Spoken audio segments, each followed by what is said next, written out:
এরপরে তোমার চমৎকার গোল, এরপরে দারুণ ভাবে খেলায় ফিরে যাও। তো আজকের এই জয়টা কিভাবে দেখছো? অনুভূতি বলতে আমাদের খুব আনন্দ লাগতেছে যে আমরা অত দূর তাই সে ম্যাচটা জিততে পারছি। আমরা সেমিফাইনাল খেলবো, এর থেকে ভালো কিছু করার চেষ্টা করবো ইনশাল্লাহ।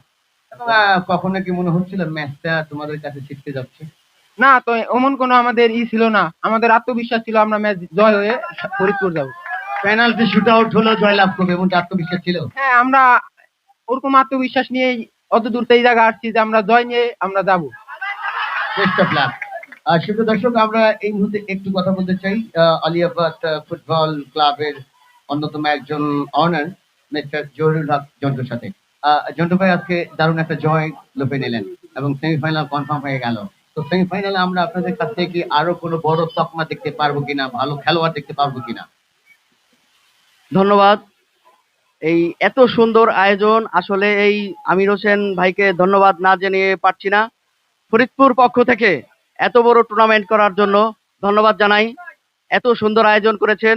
ফরিদপুরে আগামী সামনে সেমিফাইনাল খেলা ইনশাল্লাহ অবশ্যই ভালো করার চেষ্টা করবে।